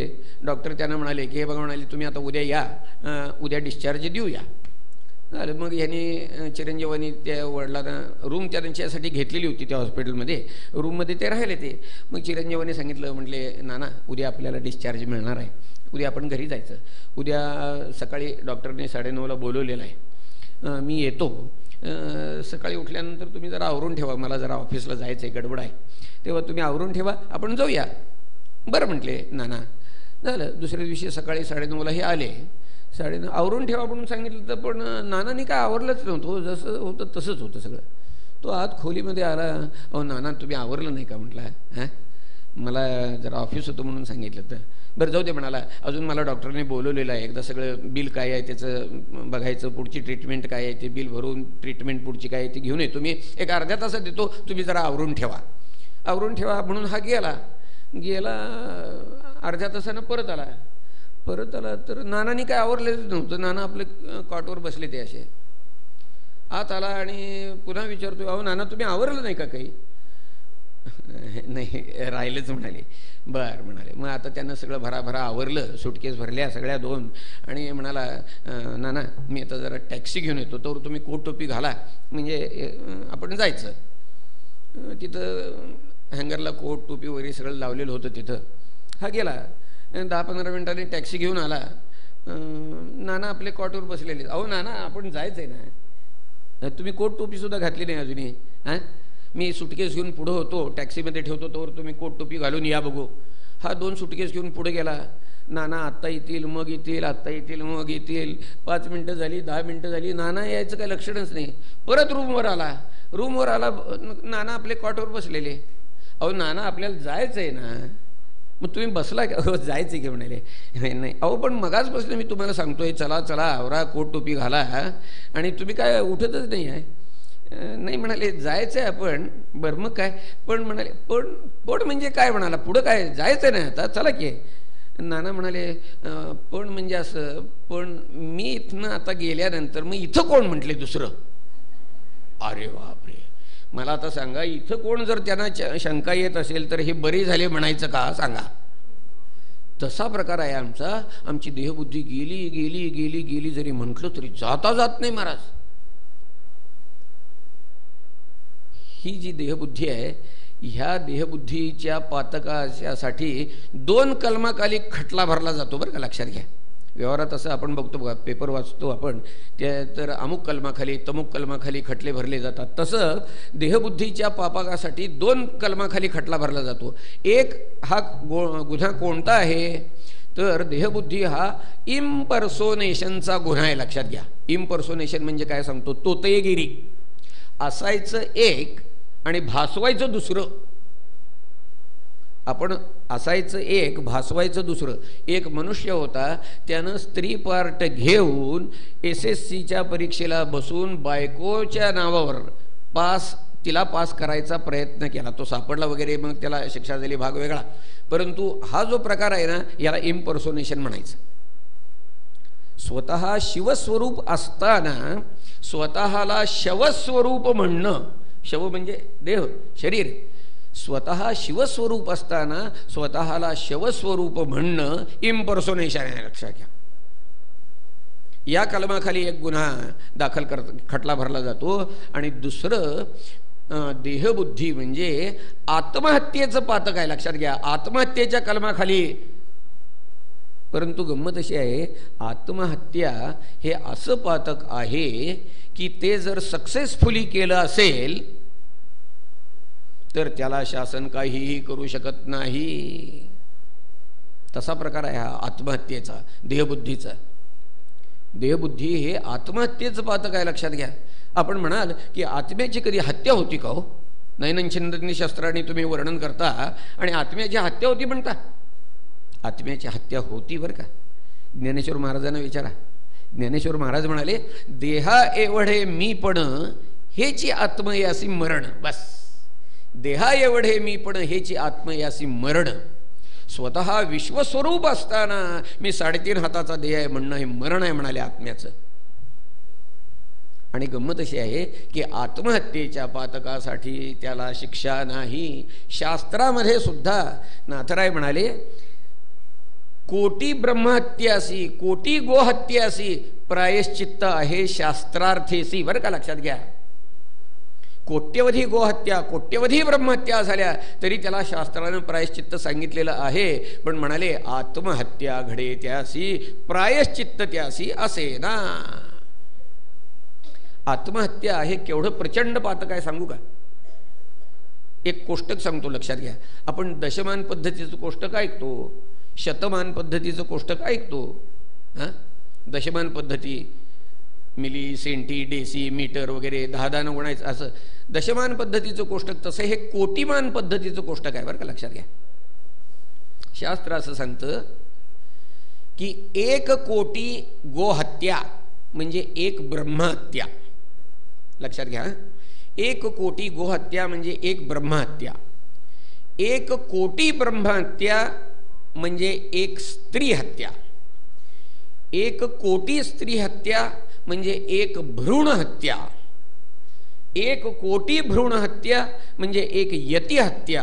आणि 1 कोटी यती हत्या म्हणजे 1 आत्महत्या. केवढं प्रचंड पातक आम्ही करून बसलोय बघा. सगळीजण आम्ही हे, या सगळ्या लोकांनी आम्ही हे पातक केलेलं आहे. मग प्रश्न असा आहे की ह्या पातकाच्या निष्कृतीसाठी काय करायचं, पातकाच्या निवारणासाठी काय करायचं. यासाठी शास्त्रानं प्रायश्चित्ताचा विधी सांगितला बरं का. भागवतकार म्हणाले, गुरुणांच लघूनांच गुरुणीच लघूनीच. मोठं पातक असलं मोठं प्रायश्चित्त आहे, छोटं पातक असलं छोटं प्रायश्चित्त आहे. प्रायश्चित्तानि पापानां ज्ञात्वोक्तानि महर्षिभिः. शास्त्रकारांनी अशी निरनिराळी प्रायश्चित्त सांगितलेली आहेत. परंतु प्रायश्चित्त घेतल्यानंतर सुद्धा माणसं पापाचरणापासून निवृत्त होत नाहीत. ही गोष्ट परीक्षिताच्या लक्षात आली आहे बरं का. आणि तो म्हणतो शुकाचार्यांना, मुनिवर्य म्हणाला, क्वचिन निवर्तते भद्रात क्वचित चरति तत्पुनः प्रायश्चित्तम अतोपार्थम मन्ये कुंजर शौचवत. लोक प्रायश्चित्त घेतात आणि पुन्हा पापाचरणाला प्रवृत्त होतात. म्हणजे हे काय हत्तीला धुतल्यातलाच प्रकार झाला की हो. कुंजर शौच, कुंजर म्हणजे हत्ती, शौच म्हणजे धुवायचं. कुंजर शौच याचा अर्थ हत्तीला धुवायचं. हत्तीला जर नदीमध्ये नेऊन धुतला, चांगला घासून घासून घासून चांगला धुतला, तर तो काय करतो ठोक आहे का, बाहेर येताना तीरावर आला की पुन्हा सोंडेनं सगळं तीरावरचं पाणी ढवळतो. सगळी राड सगळी आपल्या सोंडेमध्ये घेतो. हत्तीच्या एका सोंडेमध्ये 40 बादल्या राड मावती बरं का, लक्षात घ्या. एवढी राड सगळी तो अशी घेतो आणि फुर्र करणं आपल्या अंगावर उडवून घेतो. धुवून काय उपयोग झाला, तसला प्रकार आहे महाराज. आम्ही प्रायश्चित्त घेतो, पुन्हा पापाचरणाला प्रवृत्त होतो. असं का होतं बरं? तर त्याचं कारण असं आहे की प्रायश्चित्त विधी जो आहे यामध्ये मुळातच काही त्रुटी आहेत. काय त्रुटी आहेत? तर पहिली त्रुटी अशी आहे की प्रायश्चित्त जे आहे ते फक्त कार्यरूप पातक घालवतं, कारणरूप पातकाला हात लावत नाही, धक्का लागत नाही. कार्यरूप पातक म्हणजे सांगतो जे प्रत्यक्ष पातक घडलेलं आहे ते कार्यरूप. आणि कारणरूप याचा अर्थ पाप करायची बुद्धी. पाप करायच्या बुद्धीला धक्का लागत नाही बरं का. म्हणून होतं कसं की आम्ही गंगेवर जातो, गंगेचं स्नान, शास्त्रानं गंगा स्नान हे साधारण प्रायश्चित्त सांगितलेलं आहे बरं का, लक्षात घ्या. आम्ही गंगेवर जातो, स्नान करतो आणि बाहेर येऊन डोक्यावर टॉवेल टाकून डोकं पुसायला लागतो, तोवर दुसऱ्याचं पाकिट मारायची इच्छा होती. हे काय आहे? कार्यरूप पातक जात आहे पण कारणरूप पातक जात नाही महाराज, लक्षात घ्या. ही पहिली त्रुटी आहे. दुसरी त्रुटी अशी आहे, ज्या पातकाच्या निवारणासाठी हे प्रायश्चित्त घेतलेलं आहे तेवढंच पातक फक्त जातं, बाकीची तसंच शिल्लक राहतात. आणि तिसरी गोष्ट अशी आहे की ते प्रायश्चित्त घेत असताना जर आपण काही पातकं केली तर ती पातकं ह्या प्रायश्चित्तानं जात नाहीत बरं का, लक्षात घ्या. उदाहरण सांगतो म्हणजे लक्षात येईल. मांजर मारल्यानंतर काशीला जावं असं म्हणतात. मांजर मारलं, काशीला निघाला. पण त्यानं काशीला जाताना वाटेत जर काही भानगडी केल्या तर त्या भानगडींचं निराकरण त्या काशीला जाण्यानं होत नाही. आणि सगळ्यात महत्त्वाची कमकुवत बाब बरं का प्रायश्चित्ताची, भागवतकार म्हणाले, प्रायश्चित्तानि चीर्णानि नारायण परांगमुखम न निष्पुनंती राजेंद्र सुराकुंभमिवापगा. ज्याची भगवंतावर श्रद्धा नाही त्याला प्रायश्चित्त काहीही करू शकत नाही, त्याच्या पापबुद्धीला धक्का लागू शकत नाही. मग प्रश्न असा आहे की पातकाची निष्कृती, पातकाचं निराकरण करायचं कसं? भागवतकारांनी सोपा उपाय सांगितला बरं का, लक्षात घ्या. सर्वेषामप्यघवताम् इदमेव सुनिष्कृतं नामव्याहरणं विष्णोः यतस्तद् विषयमतिः. बस, भगवंताचं नामस्मरण करणं हा सर्वात उत्तम उपाय आहे म्हणाले. बस, नामस्मरणानं कार्यरूप पातक तर जातच, पण कारणरूप पातक नाहीच होतं. लक्षात घ्या, पाप करण्याची बुद्धी नाहीशी होते. एकनाथ महाराज म्हणाले, सप्रेम सद्भावे संपूर्ण नित्यकरिता नामस्मरण वृत्ती पालटती आपण तेही लक्षण ऐकराया.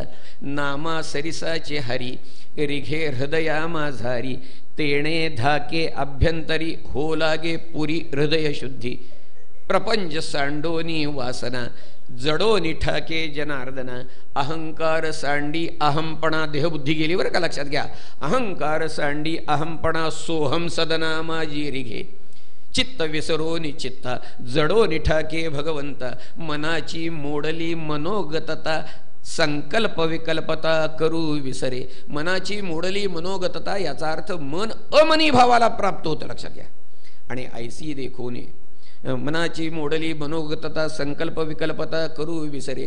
कृत निश्चयेसी बुद्धी हो निठाके समाधी. ऐसी देखोनी हृदय शुद्धी तेथोनी त्रिशुद्धी न निघे हरी. बस, नामस्मरण करणाऱ्याच्या हृदयामध्ये प्रत्यक्ष भगवान अवतीर्ण होतो आणि त्याच्या चित्तामध्ये असणारे कामक्रोधादी विकार सारे नाहीसे करतो. बस, तुकाराम महाराज म्हणाले, तुका म्हणे देह भरीला विठ्ठले.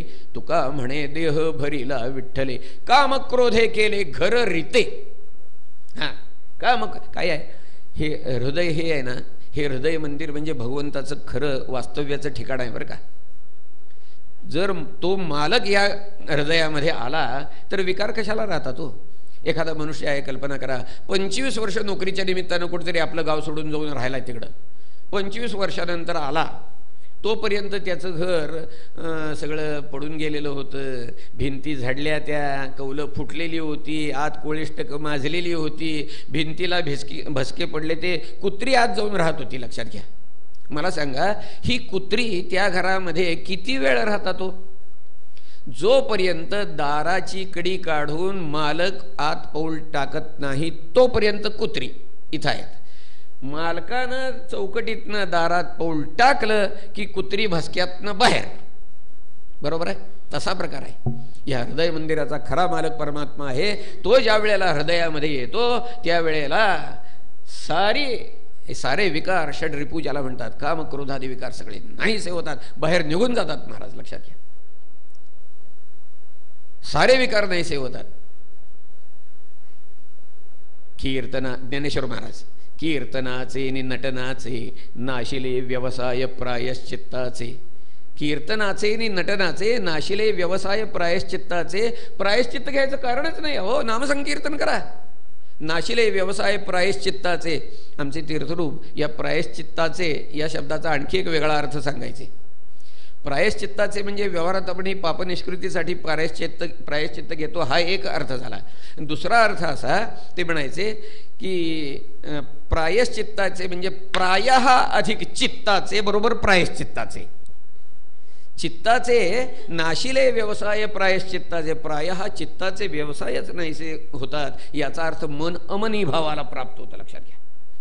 कीर्तनाचे नि नटनाचे नाशिले व्यवसाय प्रायश्चित्ताचे जे नामची नाही पापाचे ऐसे केले यमदमा अवकळा आडिली तीर्थे ठायावरोनी उठविली यमलोकीची खुंटली रहाटी आघवी यम म्हणे काय यमावे दम म्हणे कवणा ते दमावे तीर्थे म्हणती काय खावे दोष औषधाशी नाही म्हणाले. हा दोष औषधाशी नाही.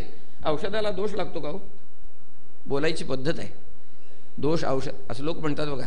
हल्ली आम्ही ते काय औषध मारलं घरामध्ये आता औषधाला ढेकून मिळत नाही. औषधाला ढेकून मिळत नाही म्हणजे ढेकून औषधाला लागतो का? लागतो म्हणे बरं का. मी ऐकलंय कसल्याच्या खोकल्याला म्हणे विड्यात घालून देतात. प्रश्न असा आहे की नामस्मरण हे जे आहे हे इतकं जर सोपं साधन पाप निवारणाचं आहे तर शास्त्राने प्रायश्चित्ताचा विधी का सांगितला? शंका आहे महाराज. 2 कारण आहेत बरं का. पहिलं कारण असं आहे की घेणाऱ्याची अश्रद्धा आणि दुसरं कारण आहे की सांगणाऱ्याचं अज्ञान. घेणाऱ्याची अश्रद्धा याचा अर्थ काय काय आहे? माणसाला जर सोपं औषध सांगितलं ना तर माणसाला वाटतं हे यानं काय होते, घ्यायला तयार होत नाही तो. यानं काय होतंय, यानं काय होतंय, खोकला झालाय, अमुक झालंय, तमुक झालंय, डॉक्टरकडे जायचं. मग डॉक्टर सगळ्या तपासण्या करतो बरं का. स्टूल, युरिन, ब्लड, थुंकी सगळ्या तपासण्या करायच्या, एक्सरे काढायचे, सगळ्या ग्राफ्या काय असतील त्या सगळ्या ग्राफ्या करायच्या. यातच 1,5-2 हजाराला बांबू बसतोय. आणि मग त्या एक हातभर गोळ्यांची यादी, इंजेक्शनचे कोर्स एवढं करायचं. इतकं केलं म्हणजे आत्ता आम्हाला जरा ट्रीटमेंट घेतल्यासारखं वाटतं. सोपं औषध सांगितलं हे यानं काय होतंय, यानं काय. आम्ही माणसं लबाड आहे बरं का. काय आहे सोपं औषध सांगितलं तर ह्यानं काय होतंय म्हणतो, अवघड सांगितलं तर हे काय होतंय आमच्या हातनं. अशी लबाड माणसं आहोत आम्ही. अत्यंत सोपं औषध. माझा अनुभव सांगतोय बरं का तुम्हाला. सांग मला आज सकाळी कोणीतरी सांगितलं, टीव्हीवर बघितलेलं औषध, ऐकलेलं औषध सांगतो. मला खोकला झाला होता, पुष्कळ औषधं केली, खोकला जाईना. टीव्हीवर ऐकलेलं औषध सांगतो. काय सांगितलं त्याने, हेच औषध आज मला सकाळी कुणीतरी सांगितलं बरं का. काय सांगितलं तर त्याने, तर असं म्हणाले की लहानशा सुपारी एवढा गुळ घ्यायचा, काळी मिरी असते की नाही आपली, त्यातले 1 किंवा 2 दाणे ते वाटायचे असे, त्याची पावडर करायची, त्या गुळामध्ये ती मिक्स करायची आणि ती गोळी रात्री तोंडामध्ये धरून झोपायचं. त्यावेळेला पाणी प्यायचं नाही. सकाळी उठल्यावर पाणी प्यायलं तर चालतंय. 2 नाही तर 3 दिवस करा. यानं काय होतंय. पण मी असं म्हटलं नाही. मी करून बघितलं, गेला खोकला. खरंच वस्तुस्थिती सांगतो मी आपल्याला. आणखी एक सांगू का? अनुभव आलेला सांगतोय बरं का. आणि इतका महत्त्वाचा आहे, ऐकलं म्हणजे लक्षात येईल. आमचे धाकटे बंधू ऋषिकेश लहानपणी डाव्या गुडघ्याच्या मांडीवर आम्ही बसलो होतो. असं माडीवर, मला अगदी पूर्ण आठवत आहे सगळं. या माडीवर बसलो होतो आमच्या घरच्या मांडीवर. डाव्या पायाच्या गुडघ्याच्या वरच्या बाजूला असा फुगवटा दिसायला लागला. अरे म्हटलं हे काय रे. म्हणजे त्याला दुखत खूपच नव्हतं, त्यालाही लक्षात आलं नाही.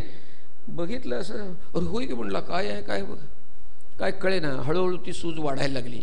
दुखत खूपच नव्हतं पण वाढायला लागली. म्हटल्यावर डॉक्टरनं दाखवलं, एक्सरे वगैरे काढले, तर मांडीच्या हाडाला असा कोंब, झाडाला फांदी कशी फुटती तसं कोंब यायला लागला होता.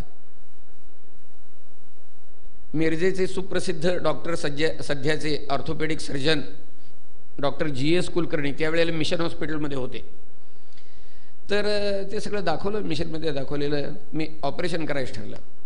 ऑपरेशन केलं. त्यावेळेला डॉक्टर डोनाल्डसन तिथं हे होते, हेड ऑफ डिपार्टमेंट.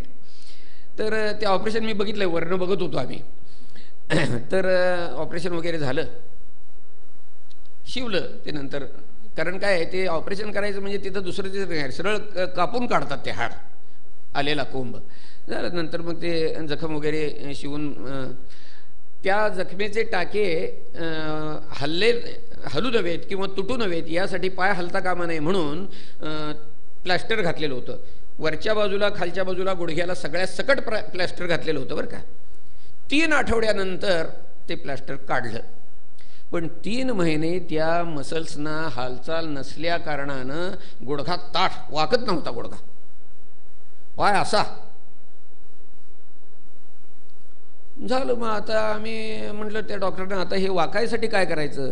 मिशनमध्ये त्याने आम्हाला सांगितलं, एक 4 ते 6 महिने तुम्हाला मिशनमध्ये रोज यावं लागेल म्हणाले. कशासाठी? तर ते वाळूच्या पिशव्या बांधायच्या, शेकायचं, ते सायकलिंग करायचं. असं करून मग मी म्हटलं, मग 4-6 महिन्यानं गुण येणार का? काय सांगता येत नाही म्हटले. अरे बापरे म्हटलं. मग आता काय मुकाट्यानं जाणं भाग आहे. सायकलवर बसवायचं, पायडेल मारायला यायचं नाही, वाकत नाही, पाय ढकलत न्यायचं. मिशनमध्ये एक 2-3दा गेलो असेल आपल्याला सांगतो. एक दिवस झालं काय, आमच्या शेजारी एक दांडेकर, पांडुरंगराव दांडेकर म्हणून एक गृहस्थ, ते मिलिटरीमध्ये सिव्हिल विंगला सर्व्हिसला होते, बंगलोरला. रजेवर घरी आलेले होते. पंढरीचे एकनिष्ठ वारकरी बरं का. हां, आमच्या तीर्थरूपांच्याकडे ते यायचे. ते आलेले असताना हा तिथनं असा गेला. त्याने बघितलं, अरे हा असं का चालतोय म्हटले. मग हो, वाकतच नाही पाय, त्याला काय करणार, असं काय चालतं. तर सगळा इतिहास सांगितला. त्यांना या आपल्या देशी औषधांची काही माहिती होती. करून बघा म्हटले, करून बघा. काय, काही दुसरं तिसरं करायचं नाही. साधी वडाची पानं आणायची, रात्री त्याला आतल्या बाजूला तेल लावायचं, त्या गुडघ्याच्या खालनं वरनं मांडीच्या गुडघ्याच्या वरती एक वीतभर, खाली एक वीतभर अशी ही पानं बांधायची. धोतराच्या फडक्यानं गुंडाळायचं, चांगलं हलणार नाहीत पानं अशी, आणि सकाळी सोडून टाकायची. करून तरी बघा म्हणाले. हे यानं काय होतंय? आम्ही म्हटलं नाही, तेच सांगतोय. यानं काय होतंय म्हटलं नाही. आपल्याला सांगतो, डॉक्टरने सांगितलं तर 4 ते 6 महिने मिशनमध्ये तुम्हाला हेलपाटे घालावे लागतील. आम्ही हे करायला लागलो. 1-1 दिवस पानं बांधली तर 1-1 दिवस अँगल बदलायला लागला. तुम्हाला सांगतो, 8 दिवस झाले तर अक्षरशः झकास मांडी घालता आली, बैठक मारता आली. नाहीतर आम्ही बसलो असतो हेलपाटे घालत. सोपं आहे. विश्वास कोणाचा बसतोय महाराज? अरे नामस्मरण करा, सारी पातकं नाहीशी होतात. शास्त्र संत आमच्या कानी कपाळी ओरडून सांगतायत, आमचा विश्वास बसत नाही. ह्याला म्हणायचं घेणाऱ्याची अश्रद्धा. दुसरं कारण मग अशी आपण बोललो, शास्त्रकर्ते ऋषींनी प्रायश्चित्ताचा विधी का सांगितला, त्यातलं पहिलं कारण घेणाऱ्याची अश्रद्धा, आणि दुसरं कारण सांगणाऱ्याचं अज्ञान. आपण म्हणाल काय सांगताय तुम्ही? अहो, शास्त्र निर्माण करणारे जे ऋषीवर्य आहेत त्यांचं अज्ञान म्हणता. त्या ऋषींना नामस्मरणाचा महिमा ठाऊक नव्हता का? मी आपल्याला सांगतो, अहो त्या ऋषींनाच काय घेऊन बसला, प्रत्यक्ष भगवंताला आपल्या नामाचा महिमा ठाऊक नव्हता. लक्षात घ्या, प्रत्यक्ष भगवंताला. सेतुबंधनाचं काम चाललंय महाराज, लक्षात घ्या. जय जय रघुवीर समर्थ म्हणतायत. वानर सगळी सेना एक एक दगड सोडते आहे, तरंगतायत. सेतुबंधनाचं काम किती झालंय? लंकेवर स्वारी करायची आहे ना, केव्हा करायची याचं अंदाज घ्यावा म्हणून रामचंद्र सुपरविजनला आलेले आहेत, बघतायत. वानर सेनेचं काम चाललंय. जय जय रघुवीर समर्थ म्हणायचं, दगड सोडायचा, तरंगतोय. दुसरा सोडायचा, तरंगतोय. रामचंद्रांच्या मनात आलं, अरे आपण करून बघूया की. म्हणाले आपण करून बघूया. पण मनात काय पाल चुकली कोणास ठाऊक. समजा अनसक्सेसफुल झालं तर काय करा? हो, माणसाला अनसक्सेसफुल झाल्याचं काय वाटत नाही, पण 4-4 झालं तर वाईट वाटतो. आपण समजा रस्त्यानं मार्केटातनं निघालोय आणि केळीच्या सालीवरनं पाय घसरून पडलो आपण. मग पडल्यानंतर चटकन आपण उठतो आणि पहिल्यांदा काय करतो ठाऊक आहे की नाही? पहिल्यांदा आपण पडलो हे कोणी बघितलं नाही ना, आपल्या निदान ओळखीच्या माणसांच्या पैकी हे बघतो आपण. आपल्याला लागलंय किती हे नंतरचं. तसा प्रकार आपला जर प्रयोग अनसक्सेसफुल झाला या वानरसेनेच्या समोर, तर आपल्याला जरा ते डिस्क्रेडिट आहे ना. म्हणून रामचंद्रांनी विचार काय केला, आपण लांब जाऊया म्हणाले. लांब जाऊया म्हणजे किती? रामचंद्र समुद्राच्या तीरानं असे गेले गेले गेले, इतके गेले लांब, आता कुणीही बघत नाही एवढी खात्री झाली महाराज. आणि मग त्यांनी प्रयोग करायचं ठरवलं. तिथं काय गोट्याला काय कमी होतं काय महाराज? तिथला एक गोटा घेतला आणि समुद्राच्या पाण्यावर बेताना सोडला. अहो त्यांनी तो दगड सोडला, मात्र त्यानं तळ गाठला, हो बुडला. काय गंमत आहे बघा की. आधीच दगड आणि त्यात रामचंद्रानं सोडला. कशाला तरतोय हो? अहो, रामचंद्रानं सोडला तर ब्रह्मवेत्ता तरायची पंचायत. दगडच तो बोलून चालून सोडल्यावर कशाला तरतोय? बुडला.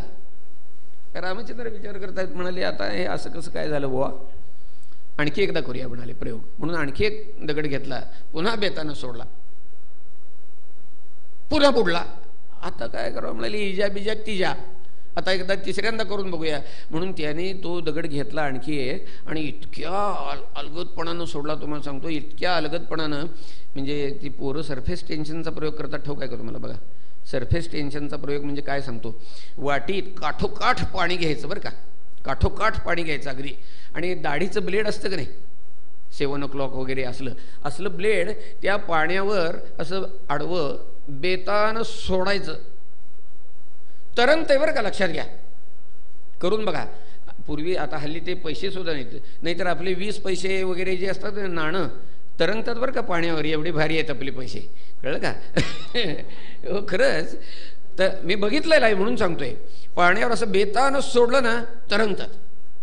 रामचंद्राने तसा दगड घेतला आणि अगदी इतका बेतानं सोडला, तुम्हाला सांगतो. सोडला ते त्यांनी तळ गाठला हो तिसऱ्यांदा पुन्हा. इतक्यामध्ये झालं काय ठाऊक आहे का, मागणं कुणीतरी हसल्याचा आवाज आला, खोत्कन हसल्याचा. रामचंद्रांची अशी कल्पना होती की आपण इथं एकांतात आलो आहोत, कुणीही पाहत नाही.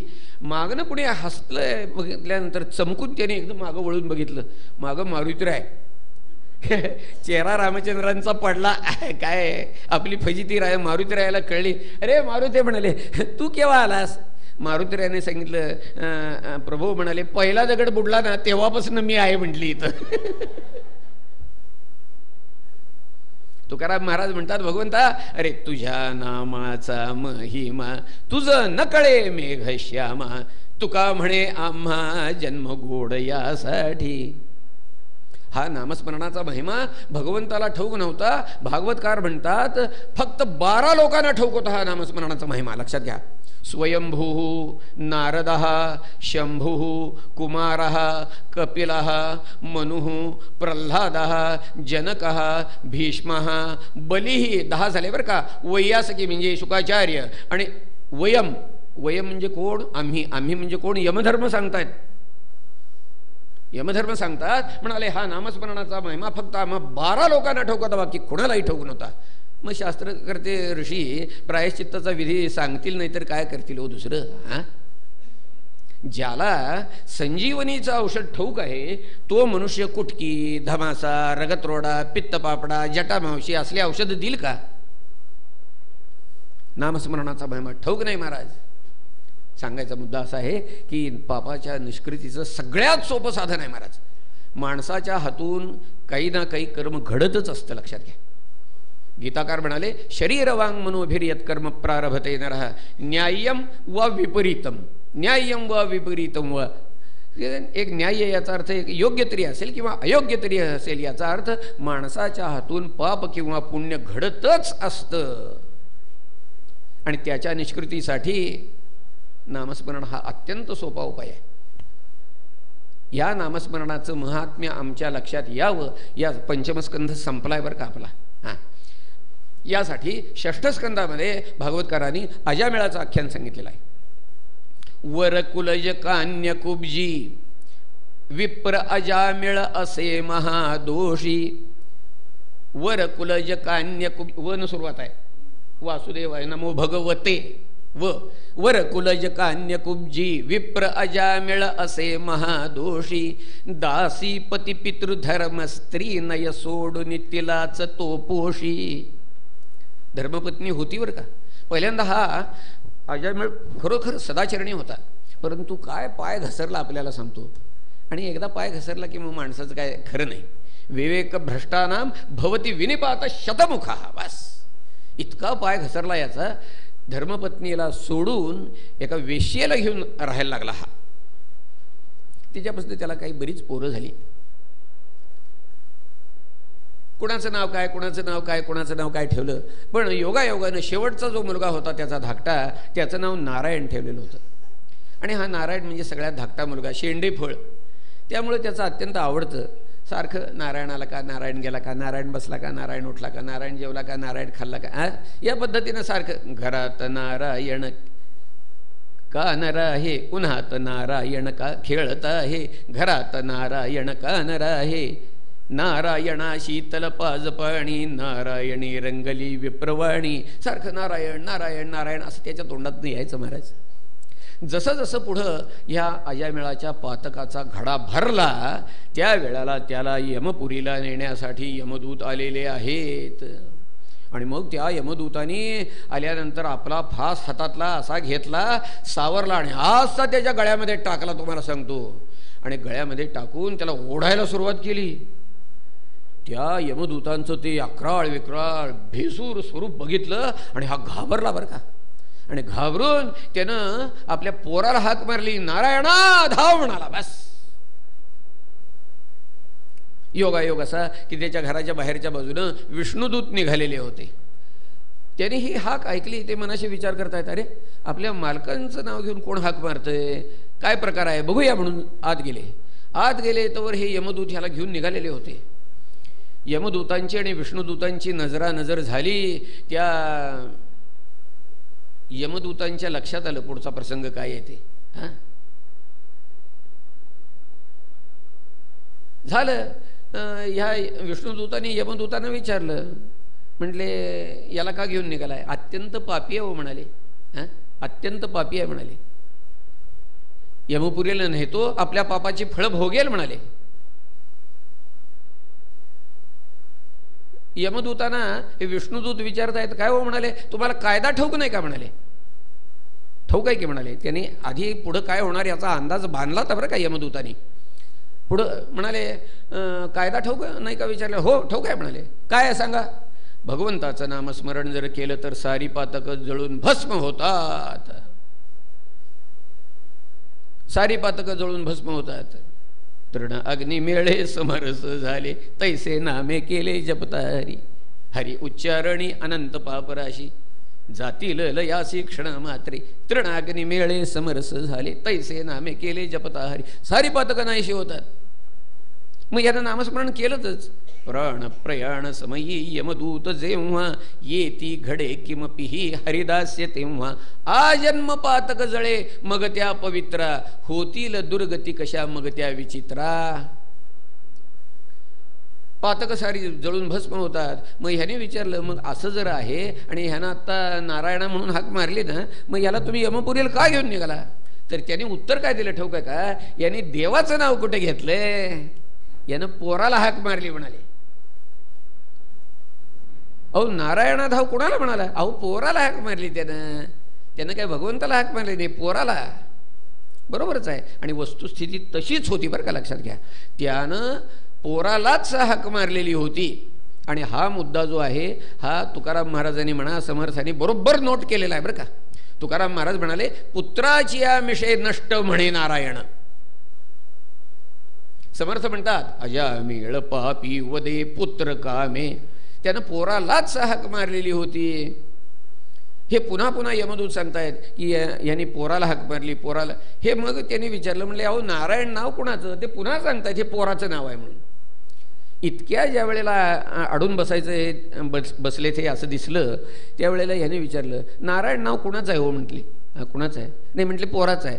थांबा म्हणाले, आता मला आणखी एक. त्या विष्णुदूताने ठरवलं, ज्या अर्थी हे इतका अडेलपणा करतायत त्या अर्थी ही केस सोडवायचीच, अगदी पक्क ठरवलं त्याने विचारलं, ठीक आहे म्हणाले, आता दुसऱ्या प्रश्नाचं उत्तर द्या. देवाचं नाव पोराला ठेवलंय का पोराचं नाव देवाला ठेवलंय सांगा. नाही म्हटले, देवाचं नाव पोराला ठेवलं. नाव कोणाचं मग? नाव देवाचं आहे ना.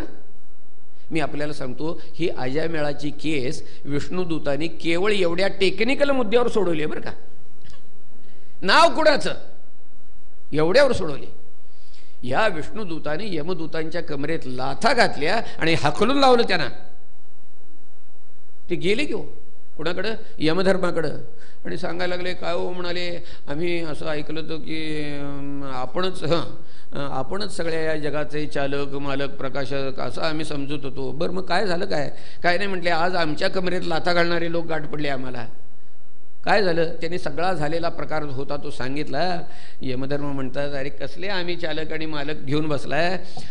जसं घाण्याला जुंपलेले बैल असतात ना, तसं माझ्यासारखी निरनिराळी कामं करणारे असे घाण्याला जुंपलेले अनेक लोक आहेत की जे त्याच्या सत्तेनं काम करतायत.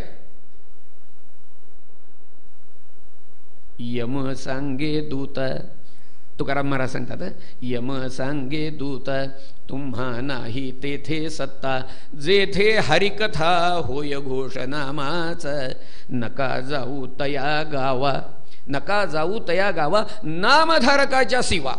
बस, नामधारकाच्या शिवा सुदर्शन यावा घरटी फिरे भोवती, ते बळिया शिरोमणी नामधारक ये मेदिनी, तुका म्हणे कानी यम सांगे दूतांच्या. बस, तुकाराम महाराज म्हणतात, नामस्मरणाचा हा असा अगाध महिमा आहे. यमदूतांना यमधर्म सांगतायत, नामधारकाच्या शिवेला सुद्धा जाऊ नका तुम्ही. ही सगळी बाब यमधर्माने यमदूतांच्या हळूच कानात सांगितली म्हणे.